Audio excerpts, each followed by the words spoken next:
Welcome everyone to today's webinar hosted by SATSA in partnership with FEDHASA, Africa's Eden and Fair Trade Tourism. Today is the first webinar in our series titled Inclusive Tourism Beyond Accessibility. By way of introduction, my name is Kim Taylor. I'm SATSA's Communications and Marketing Manager, and I'll be making some introductions to our moderator for today and our speakers in a moment. Firstly, just apologies from Grace Steed, who has been ill. We do wish Grace a speedy recovery. Just a bit on today's topic, we'll be focusing on understanding the needs of travelers with visible and non-visible disabilities, as well as neurodiverse travel. Through expert insights and real-world case studies, we'll gain a deeper understanding of the common barriers faced by travelers and discover practical, achievable ways to improve accessibility and guest experience within your own businesses.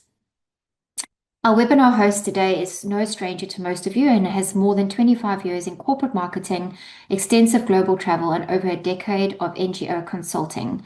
Melissa brings a strong ethical lens to tourism, and as founder of All About Africa Consulting and Community and Conservation Impact Lead at Africa's Eden, she works to strengthen social and environmental sustainability practices across the tourism value chain. Welcome, Melissa, and thank you so much for moderating today. We then have Sherise Dreyer, who is a marketing, brand and communications strategist with over 14 years experience across tourism, destination marketing and consumer engagement. Sherise is currently pursuing a doctoral research in inclusive tourism, building on her master's work, which explored how destinations engage with disabled travelers. Her work focuses on the intersection of inclusive tourism, marketing, and how businesses can create stronger connections with more diverse traveler markets. Welcome, Sherise. We then also have Peter Tait joining us. Peter brings both professional and lived experience to this conversation today.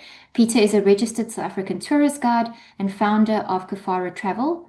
Living with late onset idiopathic ataxia himself, Peter has a deeply personal understanding of the realities of accessible travel and will share why accessibility in tourism goes far beyond ramps and parking bays. Welcome, Peter. We also have Diedrich Brand joining us today, who is the founder of NeuroDiverse Travel Co, a South African company focused on creating neurodiverse-friendly travel experiences. Through tailored tours, training, and awareness initiatives, he works to make travel more accessibility and meaningful for neurodivergent travelers, including autistic individuals and those with ADHD, as well as their families and support networks. Welcome, Diedrich.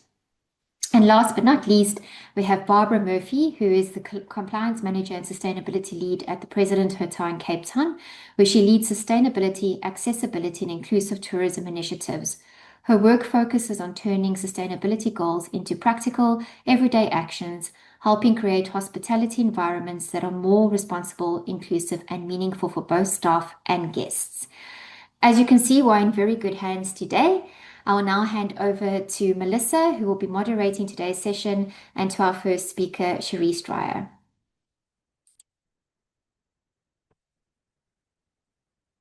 Okay, today and welcome everybody. Thank you, Melissa. Today I'd like to challenge one idea. Inclusive tourism is often treated as an accessibility issue. I want to suggest that it's actually a destination strategy, because destinations don't compete on experience. They compete on the experience they get and the confidence they give travelers. This session challenges how we think about inclusion, not as an add-on, but as something that fundamentally shapes tourism systems and moves beyond infrastructure, and thinks about inclusion as something that shapes the entire destination tourism experience.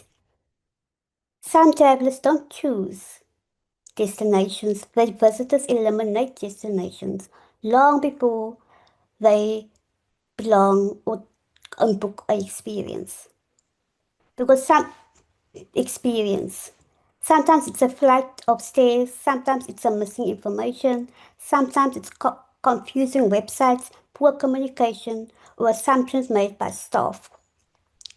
Long before someone arrives, they've already decided whether the destination is for them.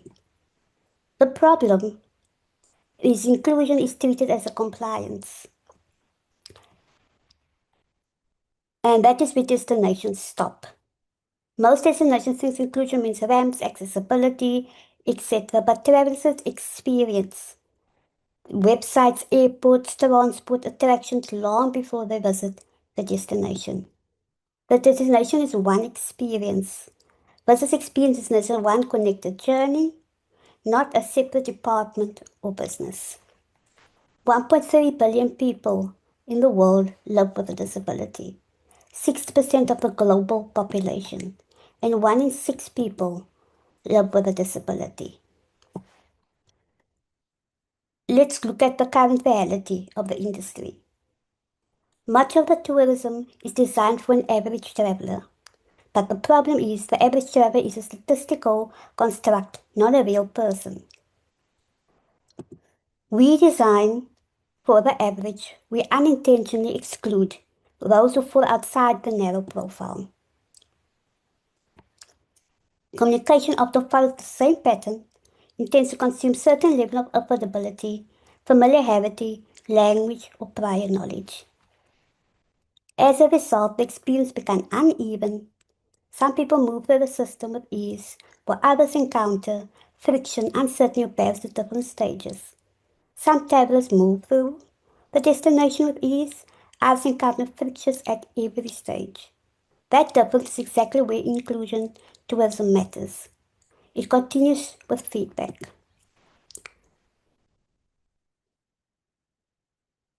Inclusion is actually seen as framed as a cost, but exclusion is where the real cost sits.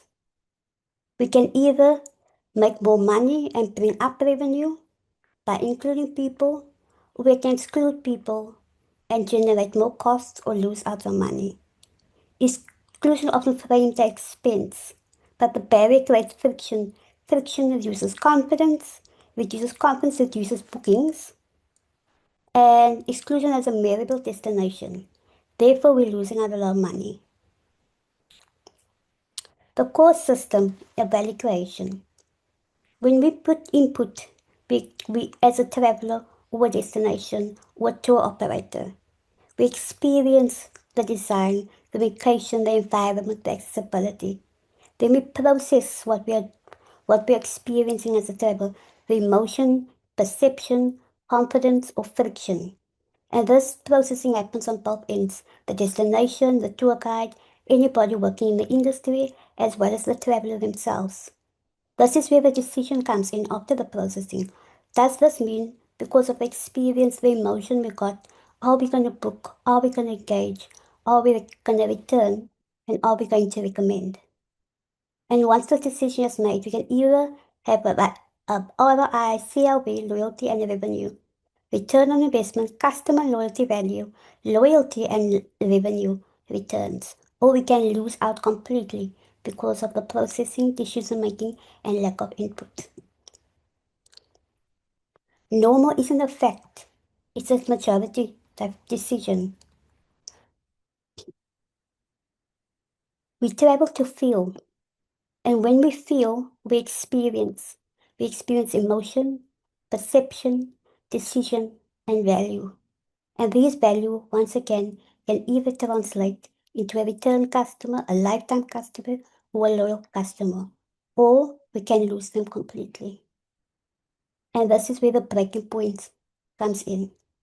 The representation of the tour, the experience and the emotion, the lack of information or the availability of information, the confidence we feel when we experience the journey, and this all creates friction in various breaking points within the ecosystem, and that is how we lose money. Let's reframe the marketing. It is not a niche. It is the market. Inclusive tourism is the market. And once again, we can either look at the short-term returns or the long-term returns. And what happens after experience has taken place? It's feedback. The feedback can happen with human conversation, observation, and staff insights. Inclusive tourism is not about adding people, it's about removing reasons for exclusion. And these are all facts taken from the World Health Organization. And if there's any questions, you can feedback.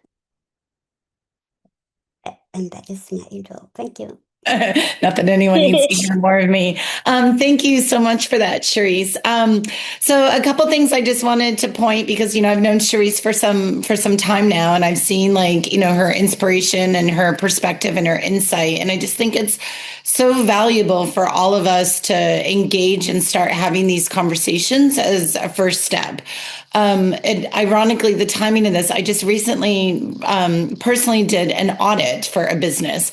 And as part of the site inspection of the office, they were very proud to show me that they had just added a wheelchair accessible restroom in their office. And I thought that's great. And they had their freshly painted logo on the door. And so, I walked in, and it was a standalone room, and it was a bit wider, and the door frame was wider to give access to the chair.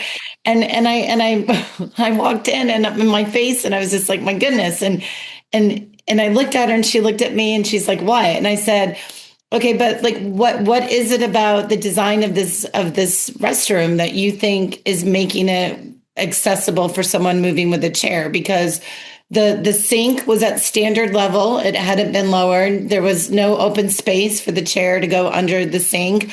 There was no handrails on the handrails for the toilet.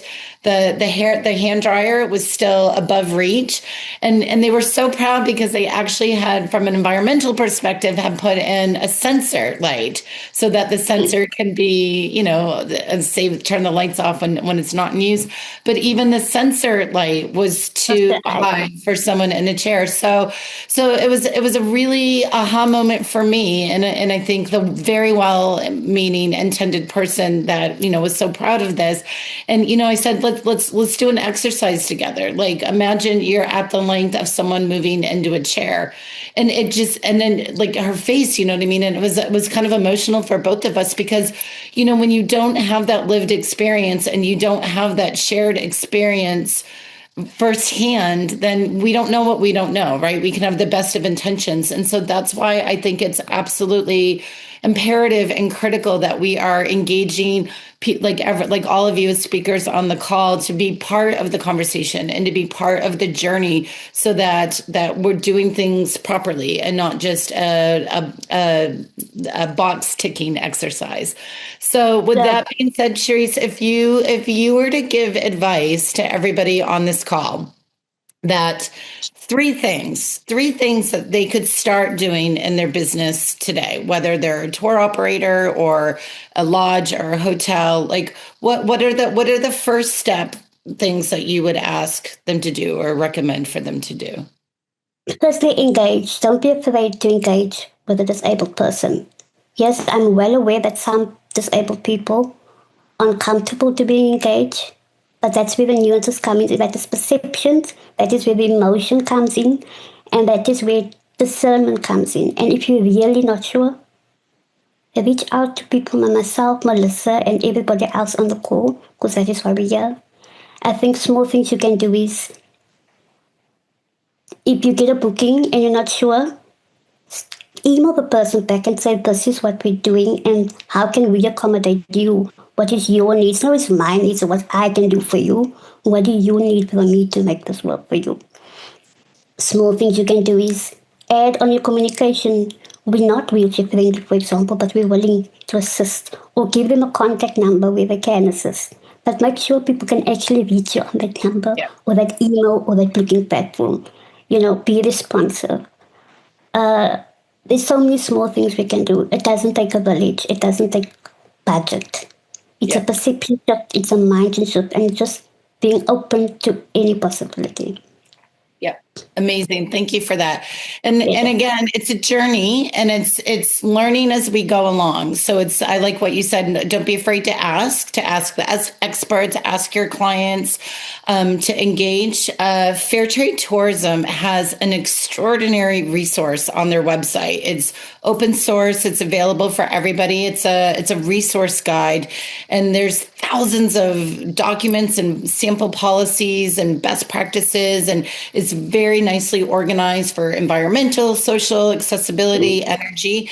So as a first step, I would invite everyone to go to the Fair Trade Tourism website. You can find it there. You can also find it on the Africa's Eden website under sustainability. We also share their link as well. Just to know that there's resources out there. But as we continue these conversations together, we want to share with you pragmatic, from the field, no cost, low cost, future proofing examples of things that you can actually start doing. And we can see that this whole drive and the journey to certification and the EU directives, and again, just trying to have a USP and a competitive advantage.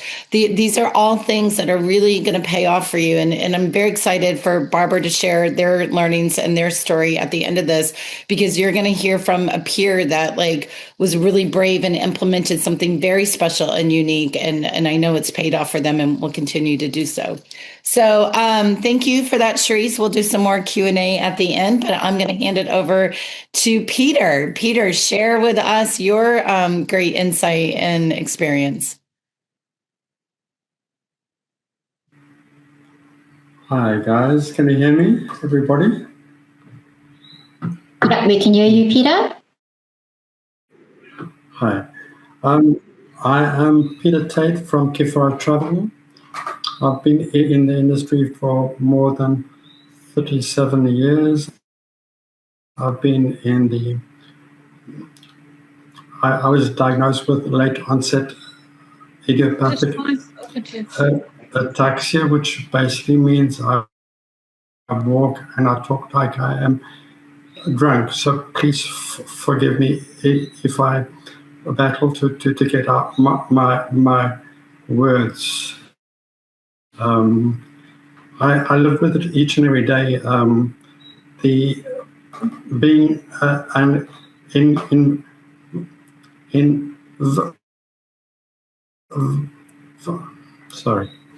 being an invisible disability, not many people would notice that I have the actual. It becomes a lot more stressful when I'm not able to talk. I've met Melissa, I've met Barbara as well, and Sherise, and Brand, all at the World Travel Market. I actually, Melissa, talking about the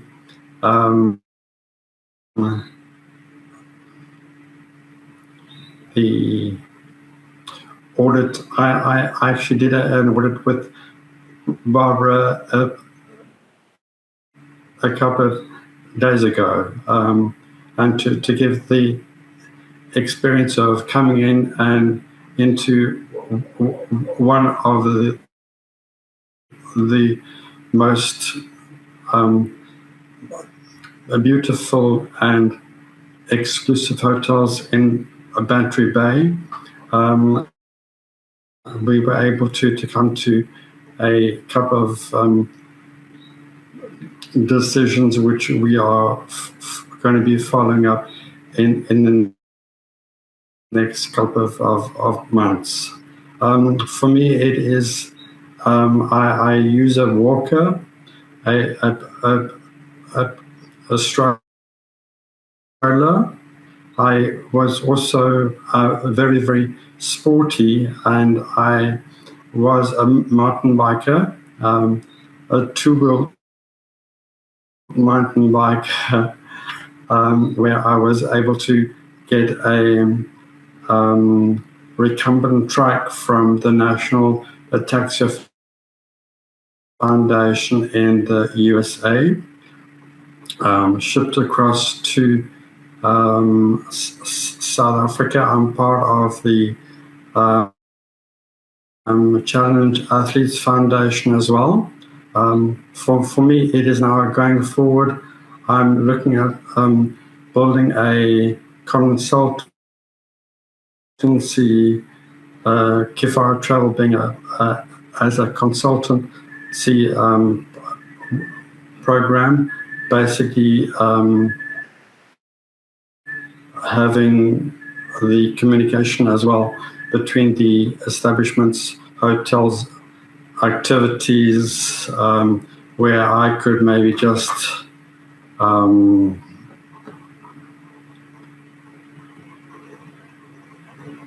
basically what I'm needing to do is get a structure where I can help the establishments, like Melissa mentioned grab handles. There's something so small as a grab handle.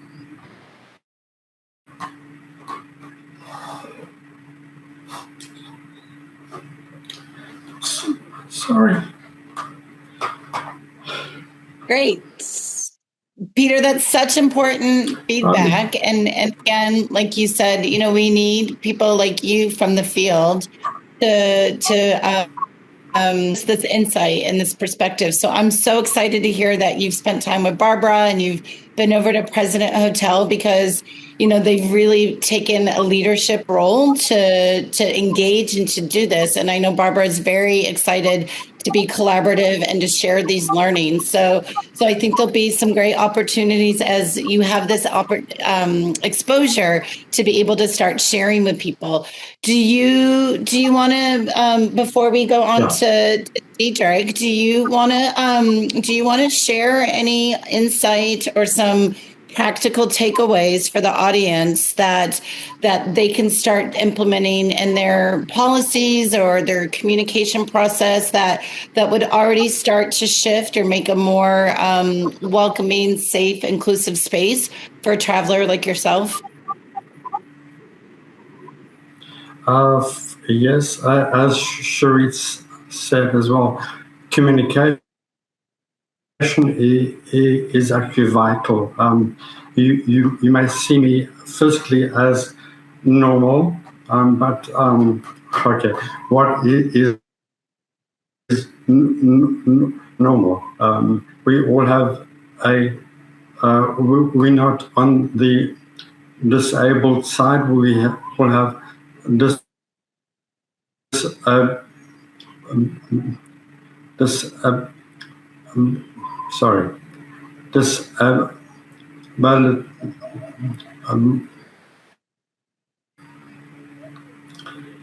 we all have disabilities. It is, for me, I really had a very good chat with Barbara while we were at the President Hotel, and it is going forward. For me, it is being accepted, not judged as well. Thank you. And then can I just, and thank you, and maybe just to share, and if any of the other speakers want to add this as well. So look, I know there's never a one fits all solution when we're dealing with demographics that have different needs than mainstream travelers. But I guess I'm just curious from your experience, and of course we all appreciate this isn't going to be every traveler's perspective, but I think, there's people generally have good intentions, right? And then, Sherise kind of spoke to this and you've hinted to this, and we all know that like humans can get a little uncomfortable or awkward, or they're not sure what to do or how to say something or what to ask or how to approach. So for you and your situation, or like as a general rule or policy, like what can we share with these, like a hotel or an accommodation or DMC? Is it better, do you think, for you to have a way to disclose the logistical needs or some of the limitations that you might have that need to be addressed, so that operator or that agent can help facilitate that awareness with your different activities and your different accommodation stays? Is that, do you think as general, that's a best practice solution, or? What I'm actually working on with AI, ChatGPT, Claude as well. I mean, these are professional insights, and you can ask how a person can react to. Okay, going forward, I would maybe for a suggestion for the hotels and activities, just to have signage. Okay. And a dedicated line for a person with this disabilities, because we had a situation where I was in a room. I've been fortunate enough to be able to stay in the garden route at Blackwater River Lodge as well. It's Elme Bauer. She's also, I mean, they are doing fantastic work for the disability tourism sector. So going forward is communication, number one, having signage as number two, having a dedicated line to do so. Go fine. Peter needs help, and how can we assist going forward? Fantastic. That's great. And I know Elme is very collaborative as well. And they're also a Fair Trade Tourism certified member as well. So we'll be sure to reach out to her and engage her in the best practices.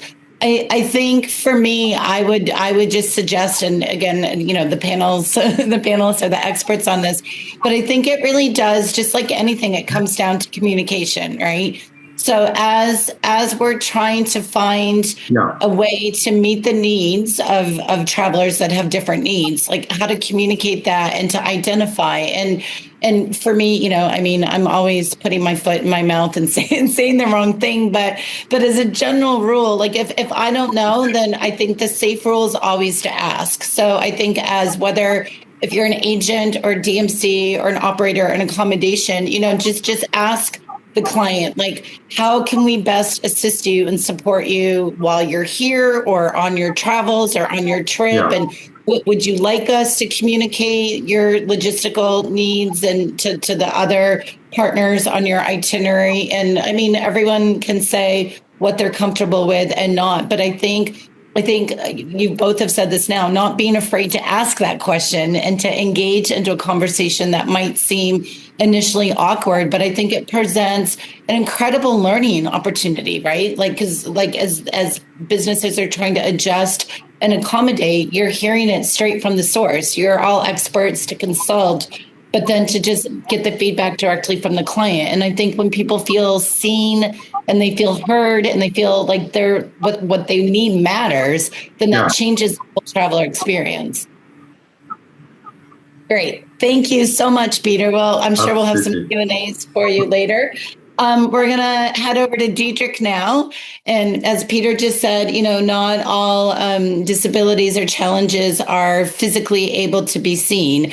And so, again, there's just extraordinary research, market research globally, but specifically for Africa as well, to talk about the opportunity that we are all missing on relating to, connecting, creating these spaces for neurodivergent travelers, which that in itself is, literally a long spectrum to unpack, and lots of different opportunities there to engage. So, Diedrich, I'm going to let you jump in and unpack this.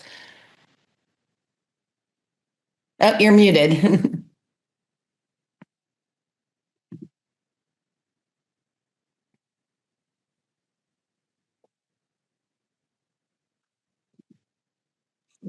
Hello, can you hear me now? There you are. Okay, listen, What is neurodiversity? We work with people on the spectrum, autism spectrum, ADHD, PDA, from the A to the Z, the whole alphabet. If I struggle with my English, I use my English only for self-defense. So please excuse me. Okay. If you walk into a room and the light is a bit sharp for you, for my client, it's 10,000 times sharper. That is what we are looking at.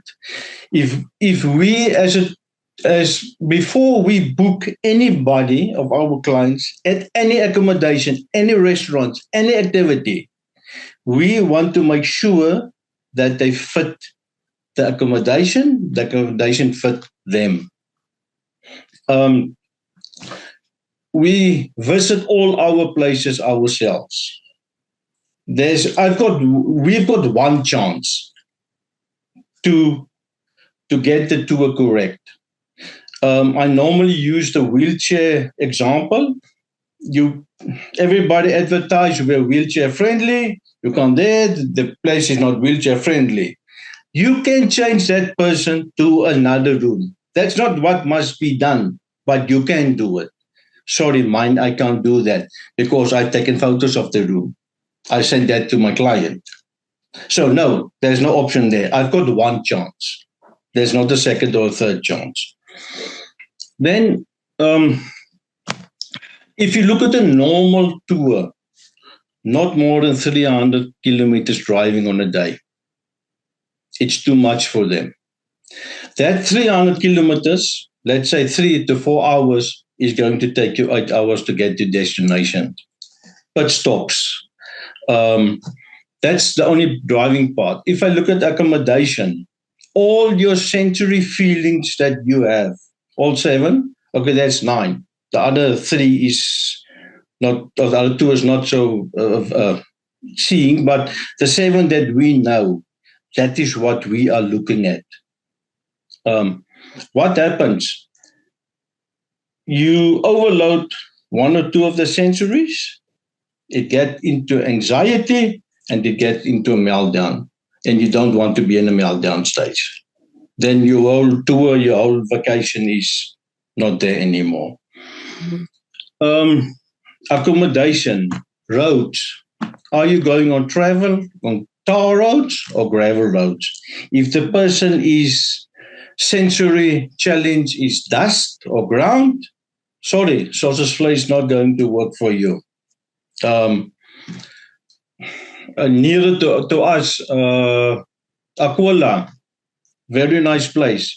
Are you going to put your neurodiverse person with 33 or 34 other people on a bus? Or are you going to do a private tour? No, you're not going to put him on a bus or on a truck with 30, 40 other people. If he wants to go home, he wants to go home. Restaurants. They're taking your client to this 10-star Michelin restaurant.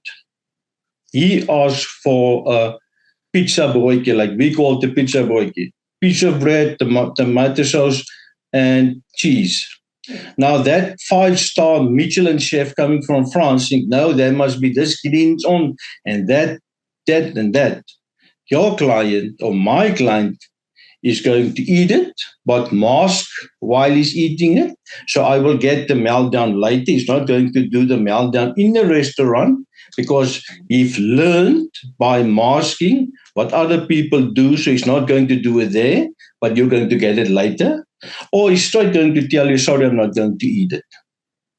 Mm-hmm. or you will get a meltdown in the restaurant. So what do? You said, no, sorry, that's mine. So you must make sure what you order, you will get for them. Mm-hmm. If you go to Botswana, I can't take my people for 200 kilometers, 5-hour drive on a road. I fly them from destination to destination. The less time driving on road.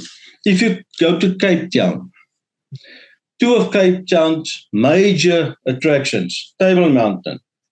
Will I take an autistic person up Table Mountain? No. You can sign an indemnity for me if that you will take responsibility for that as a parent, but I'm not going to do it. In a cable car up, in a cable car down, between how much other people, what happens if there's a meltdown situation? I can't get you back from the mountain. Robben Island. I can fly you to Robben Island, yes, but the tour on Robben Island, no. 45, 50 minutes in a bus with 60 other people, not even time to go to the bathroom, not going to work for my client.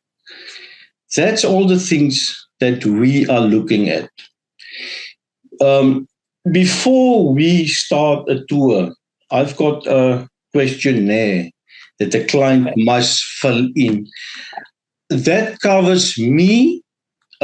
If my client doesn't fill that questionnaire in 150%, not 100%, I want to know 150%. Then I'm not taking responsibility, because that questionnaire is going to tell me, yes, I'm going to do the tour, or sorry, no.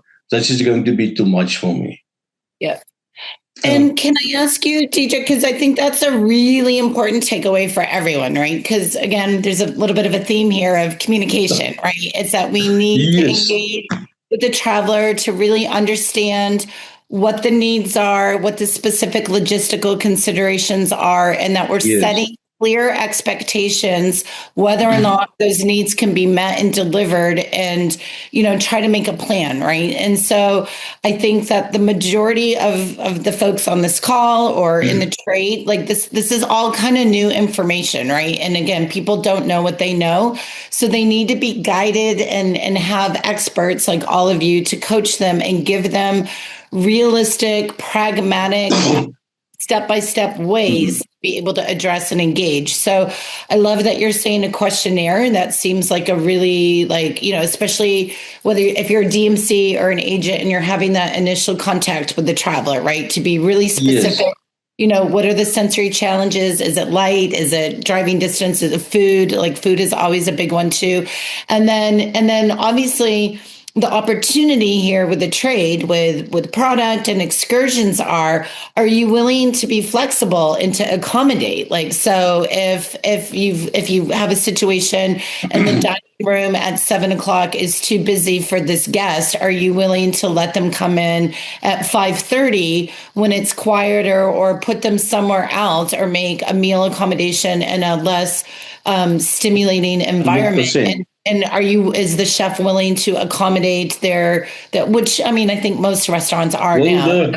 Will the accommodation change rooms for me? Yeah. I love President Hotel's room, Baba's room. I was there. And we gave one of the things, a small thing, when you book with me, I have a goodie bag with me. It was a sensory tenting, sensory play stuff.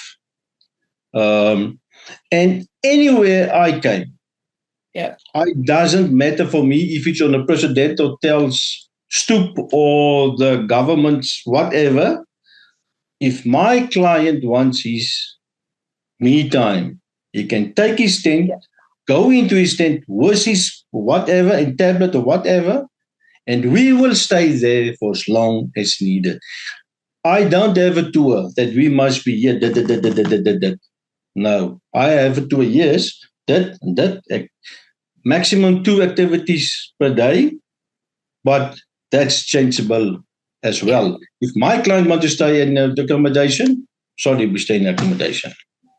Great. Yeah. Thank you. Well, before we segue to Barbara to actually share, some like really pragmatic examples that I think will segue nicely into what you've shared. Again, it sounds like communication, right? That wherever you sit, communication. Getting enough information. And then I also, what I'm hearing, and the group can chime in on this, I mean, there's obviously huge opportunities for training and learning for all of us together, right? Sharing resources, sharing best practices. But I think that the more we start to have these conversations and look at the opportunities in our businesses to engage, I think it's also to just creating like training within ourselves and with our staff on what to look for, warning signs if someone's having an issue, if someone's struggling, and just getting like role playing with people, getting people comfortable and getting your staff comfortable that they know how to try to support that guest in whatever their needs are and not being awkward or being uncomfortable. So I think that might be an interesting follow-up for everybody. We are in South Africa are not neurodiverse friendly, not 10%. Yeah. If you look at the other, there is a market there. Don't tell me there's not a market. There is a market. There's a big market out there.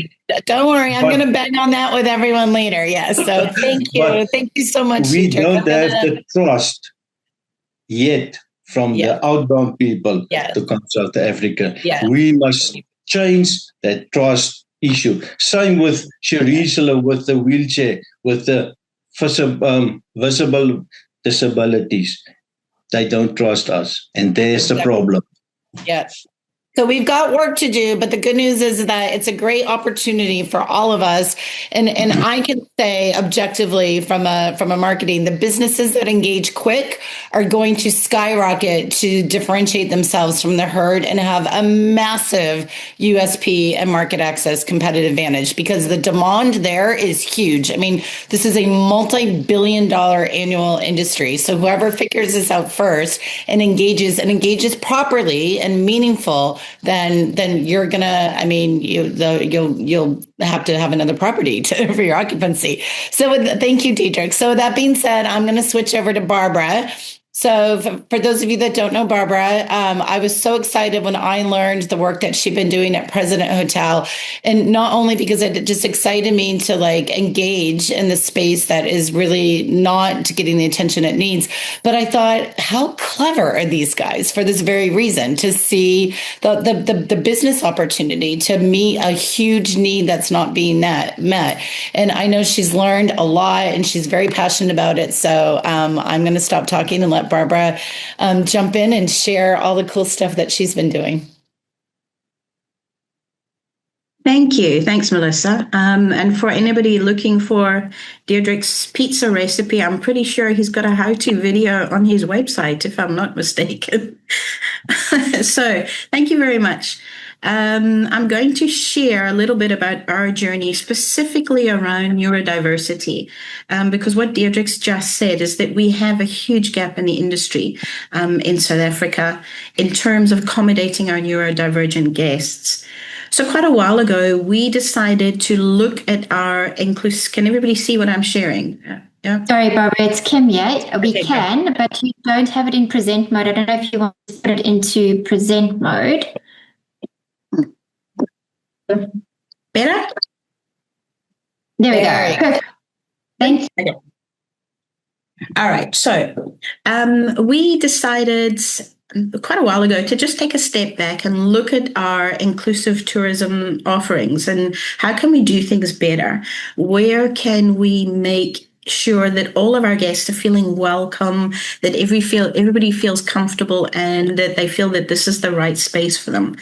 And we realized when we were looking at that we were focusing a lot on the visible differences that we could see. So we were focusing on guests with physical disabilities and not so much on guests with the non-visible disabilities like the neurodivergent guests. So then we had to ask ourselves, if we have a neurodivergent guest tomorrow, are we going to be able to support them in the way that they need to be supported? And we realized we had quite a bit of work to do. And we also knew, okay, we're not the experts in this. So we went to Autism South Africa and we explained to them, we spoke to them about this is what we want to do. This is kind of what we're thinking about, but can you help us get there? Can you help us get this across the line and make sure that we are we're ticking all the right boxes? And really, that was the best thing we could have done, because they gave us the expert guidance that we wouldn't have gotten if we tried to do it ourselves. So we've been developing things like a pre-arrival questionnaire, like Diedrich mentioned. You have to check with neurodivergent guests, what is it you require before you get to site? So they helped us with that. They helped us with our feedback questionnaire. I think Sherise spoke about a feedback questionnaire as well. So how was your stay? What could we possibly do to improve it the next time? And the most important thing they did for us was training. Because I think we all know in hospitality, it's fine to have lots of room amenities and room drops, but that's the cherry on the cake. The guests, how we interact with our guests is really what's going to impact their experience. And that's what's going to make sure that they have a good stay. It's going to make sure what makes them want to come back, like Sherise was talking about, bringing guests back again. So by getting Autism South Africa to come in and do the awareness training for our staff, we were able to make sure they had awareness, they had empathy, they had understanding, and all of that is always going to form the structure of what you do. Whoopsie. You still see? There we go. All of that is going to share, can I see? Sorry, I don't know what's happening. Can you see now? Yeah, you're all good. Yeah. So all of that is really going to fit into the impact that you're able to have with your neurodivergent guest. It's all about understanding. It's all about empathy. It's all about connection. So we developed this in conjunction with Autism South Africa, because we felt that they were the leaders, really. Those are the guys that can give us the heads up. And if you're coming to the President Hotel as a guest, you're either coming to join us in the restaurant, or you're coming to join us as a guest. You're coming to stay over. So there's a couple of things that we have developed with both approaches in mind. So if you're coming to stay in, you arrive in the hotel. Our hotel is quite a busy hotel. When you walk into the reception area, it's nice and bright. There's lots of natural light, so it's quite light. There might be a lot of movement in. So we looked at that from a neurodivergent perspective, and we said, this could be a little bit overwhelming. It could lead to sensory overload for a neurodivergent guest. So how can we do this better? So then we took that check-in process and we moved it into the room. So if a guest is staying with us who's neurodivergent, we give them the option to go up with the duty manager. We'll show them where the room is. He'll go with them and he'll complete the check-in process inside the room so that they can avoid that whole sensory overload encounter at reception. And then if you're coming to join us purely as a dining guest, or even if you're staying here and you want to dine in one of the restaurant spaces, our F&B staff are trained through the awareness to recognize, okay, this is a neurodivergent guest who needs a quieter space. So they're going to seat you in the quiet spaces in the restaurant. And while they're seating you, they're going to be paying attention to things like, does the lighting need to be adjusted? Does the music coming over the PA system need to be adjusted? And you're all thinking, well, how do you recognize this as a neurodivergent guest, right? So if you're staying with us, we give you an orange lanyard, because you can't see somebody as neurodivergent. It's not a physical thing. But if we can see you're wearing an orange lanyard, then our staff know this is a neurodivergent guest. And also internationally, of course, there's the sunflower lanyard, which is used more for autistic people. So if they see that, then they know, okay, this is the action that I need to take. If you are a neurodivergent child and you're coming to sit in our restaurant spaces, our F&B team will fit the fidget band, which you can see on the chair. And that's used as a self-soothing mechanism for neurodivergent children. Neurodivergent children, when we think of stimming, which is a soothing activity, we usually think about hand flapping, but it can also be leg bouncing, it can be kicking, it can be rocking that chair backwards and forwards. So if you give them the fidget band, that gives them something to kick against, to push against, and it helps to soothe them. And when our wait staff will take the order from the guest, they're going to pass it on to kitchen, and they will say, this is an order coming from a neurodivergent guest, because just like Diedrich just said, you're going to get some wonderful requests. We had one neurodivergent guest who just stayed with us recently, and all she wanted to eat her entire stay was just plain spaghetti. I just want pasta with butter on. That's all I want. And it's all she wanted. So we accommodated her. But as a default, even if there's no specific request, if a neurodivergent guest orders something off the menu, then our kitchen staff will automatically separate all the ingredients on the plate so that nothing touches, because that's quite a common thing with neurodivergent people, is that foods must not touch each other on the plate. So all of our staff, it's all developed through awareness. Then in our room offerings, I don't know if Diedrich can spot the difference here. So we brought in weighted blankets and pillows, and these are all options that we offer you in the pre-arrival questionnaire. So we send you the pre-arrival questionnaire and say, please tell us, how can we assist you? Do you require any of these in the room? So the weighted blankets, is obviously this helps to self-soothe, helps the guest to have a more restful night. Sensory bed sheets, and we have those in both single and double, so we can accommodate either adult or child. And we have an aromatherapy diffuser. So often if somebody's coming to a strange place, it's not familiar, this is a strange room, it's a strange bed, I'm struggling to process this, but there's my favorite smell, vanilla. I can relate to that. That's something that I can link onto, and it helps them to feel calm and to soothe and to be able to feel more at home in the room, in the space that they're in.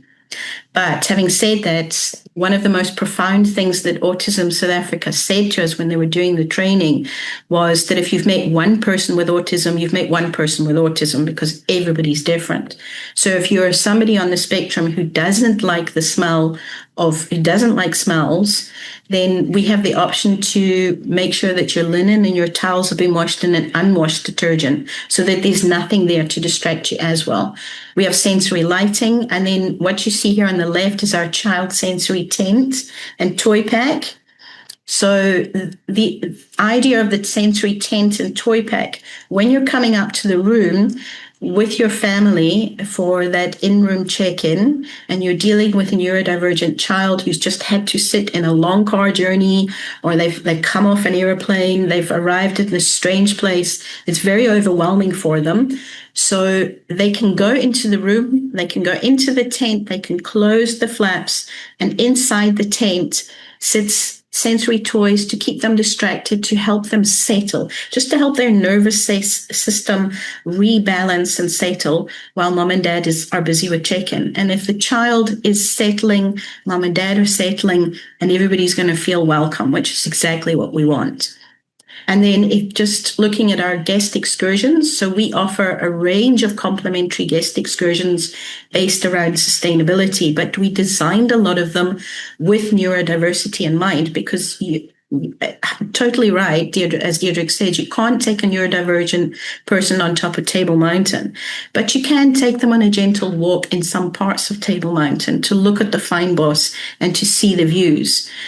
So we've developed those type of things which are complementary, or rock pooling to explore the marine life and the tidal pools in Woolly Point. So we've looked at things that are local, that fit in with our sustainability ethos, and that helps to make that guest feel comfortable as well. And just in closing, it's just about the same as everybody else has said on the panel today. It's about understanding, it's about empathy, awareness, and being able to show that person compassion, and just making them feel welcome in our space. Thank you. That's amazing. Thank you, Barbara. I just want to be mindful of time for everyone. If we can do a Q&A for those that want to stay on, if Kim allows us. Barbara, can I just have you quickly share with the group? So again, we know from a responsible tourism and a social impact, the motivation to be doing this, and especially for those that are on a journey to sustainable certification or trying to meet EU regulations. But can you just share your feedback and experience from your B2B partners, from your agents, from the DMCs, and how you really are uniquely positioned, especially in Cape Town and South Africa, with this offering? 100%. So we kind of looked at it from two lenses, right? We looked at it from, okay, this is something we really want to do. We really want to make everybody feel welcome. And then also we looked at, this is a huge market opportunity for us. If you look at just the inclusive tourism portion, so just the neurodivergent tourism portion, that's a market that's worth 80 billion rand a year just in South Africa. So that's a big chunk that's we need to be getting involved with. And if we look at our partnerships with our sustainability partners, for example, I'm going to use our botanist who we use as a tour guide. For him, when we say to him, we really want to look at doing this and for our neurodivergent guests. And he was extremely enthusiastic. He said, and he brought us more ideas that helped us to develop what was already our existing offering and make it even better. Because he said, from this point of view, we can do it this way, So they've helped us expand. And also from looking at what we are offering in rooms, we partnered with a small local company, obviously, to supply our resources. So we partnered with a company called Autism Resources, and they constantly saying, look, we've got this that's come out that's new, we've got that's come out that's new. So we've kind of got everybody on board, but we tend to do that because we're quite passionate, and I think passion is infectious. Yeah, I love that. Thank you so much. So I think just to kind of sum up and for some takeaways for everybody is that, we're really encouraged by the number of people that registered for this discussion and the people that are here. And I know there's a lot of other people that will watch the recording. So really acknowledge yourselves as already being one step ahead, being the thought leaders, being the people that have identified that this is something to be addressing in your operations and in your policies. So the next step is going to be, let's take action. Let's build this together. Let's support each other on this journey. As you all know, SATSA, Africa's Eden, FEDHASA, we're very committed to be able to, pool resources, keep you abreast of the market updates, share best practices, and make this a collaborative, not competitive space to be working together. But as we can hear already, there is a lot of work to be done. We are nowhere near where we probably should be just logistically, but most realistically, the opportunity that you're all missing out on. Because at the end of the day, everyone is selling the same mountain and the same penguins and the same, whatever. So if you really are going to invest in a marketing strategy and an operation strategy to give yourself a competitive advantage or USP. Honestly, you're missing a huge opportunity here. Plus, it's just the right thing to do. We want to be more accessible. What I am going to suggest that we do, just to give everyone follow up and action items, we're gonna get feedback from the speakers and some other resources as well, and have everyone share 5 takeaways of things that you can start doing in your businesses, or maybe things that you're doing that you probably could do differently. And so that will come from low cost, other investments, but just the way that you're communicating on your website. Are the photos representative? Are you willing to engage and to commit into this and to, like Barbara's saying, engage your staff and to do training so that you're not just pretending to be able to meet the needs of these clients, that you're really able to deliver in a proper way. So I'm very excited to continue this conversation with those that are engaging, and we can pull in more experts to support you as well. I know we're past time, so thank you. But just anyone that's still on, Kim, can we do a few Q&As in case anyone wants to jump in? Yeah, we can get people to unmute, but there was just one question that came through, Melissa, from Nasishi Zulu. She wanted to know what strategy can tourism stakeholders such to educate tour operators and tourism entrepreneurs on investing in inclusive tourism products that accommodates people with disabilities. I don't know if anyone else wants to jump in, but I would just add as a foundation is that this needs to be a multi-stakeholder engagement, right? So we need the DMOs to engage. We need private-public collaboration. I mean, ultimately, this is going to come down onto the action that the private sector takes. But I can give you guys a perfect example, and I'm sure everyone on the call, on the panel, has experienced this. I mean, just trying to look on Google at a restaurant to find out if they're wheelchair accessible in Cape Town is nearly impossible. Like something as simple as like updating your Google rating, right? And then to be wheelchair accessible, like you don't have to spend, hundreds of thousands of rand to install a wheelchair. There's modified ways that you can add a ramp that you just pull out when a guest arrives, or to make it accessible, or, there's small things. So it doesn't have to be an all at once. This is a journey. It's a step by step, but I think it's the market demand is going to drive this, right? So the businesses that are smart enough to say, okay, cool, tell us what we need to do and we'll accommodate, like these DMCs, these agents are going to find you, and you're going to just start seeing a wave of business coming to you because you're able to communicate with them properly. Your staff is trained. You can meet their needs. I hope that explains, unless anyone wants to add something. I think that was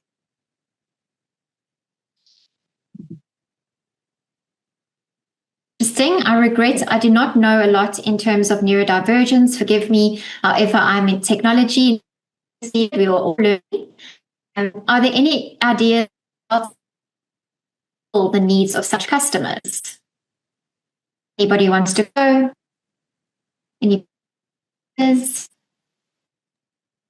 I think I can jump in and take that. So absolutely, when it comes to technology, you have the option to use the technology before the guest gets here. So things like giving the guests or taking a video, having videos of your rooms and allowing using that to send to the guest.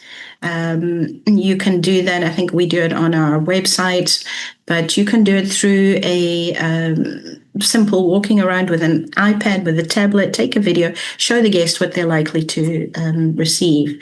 So with the use of technology, you can really set up the expectation of what they're likely to meet when they arrive at the destination, because a lot of the anxiety around travel for neurodivergent people is, I'm going into a strange space. So with the use of technology, you can help make that a little bit better and a little bit easier, that transition. Ask the speakers for their key takeaways.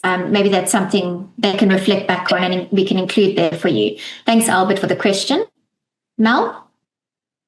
Great. Yes. Any other questions or your closing thoughts? If anyone just wants to give like a one quick takeaway of what the audience should start doing, their first step. Obviously, we talked about communication, awareness, but something practical that they can do in their business now. Mel, I'll jump in here again. Sorry, guys. So I think the first thing that is an absolute must is just that awareness, that confidence training. Give your staff the knowledge that they are better able to respond and to support the neurodivergent guest or the guest living with a disability, regardless, whether it's physical. Make sure that they are comfortable. There's a range of organizations that can give you that sensitization training. You can reach out to them and just allow them to feel comfortable in responding, because once they've got that confidence, they will be able to make the guest feel welcome, comfortable, and at home. Amazing. We've got We've got a great comment here from Kerry at Taniqua Wildlife.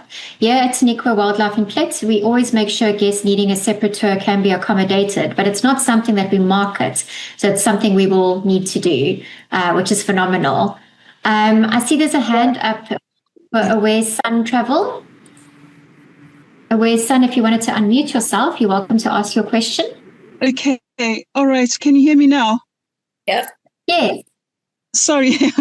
Hi, guys. Without wasting too much time, thank you so much for this insightful session. We are a new player in the travel space. We are called Sun Travel. And just from this session, I just realized, and it had me thinking of the saying that says, something for me without me is against me. And I'm saying that with the most sincere of, with the intention that the session has been curated for, if I may respectfully say that. So it's just speaking to my own, say, maybe lack of knowledge that, this session has brought to my eyes, and now I can say, I can see. So thank you, everybody. Thank you very much. It's a great pleasure. Thank you so much for the feedback. And just to echo that, in the comment box, there's been overwhelming, just thanks so much for such an informative session. And thank you to the speakers. So I don't know if there's anyone else who has a question before we close off that wanted to maybe ask. Going once, going twice, going thrice. I declare lunchtime session over. The session has been recorded. We will share the recording with everyone who subscribed, as well as with the wider industry. This has been a SATSA webinar in partnership with Africa's Eden Fair Trade and FEDHASA.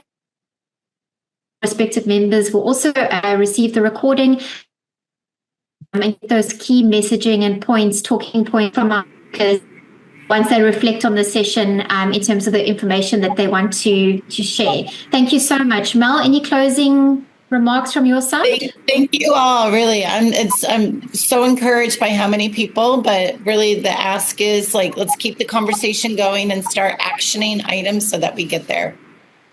Oh, I think Peter wants to add something quickly. Melissa, can I just? Yeah, please. Yeah. Yeah.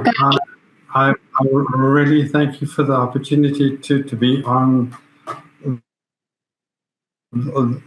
this panel and going forward, one step at a time, slowly. Perfect. Love it. Thanks so much, everyone. Bye. Thank you, everybody.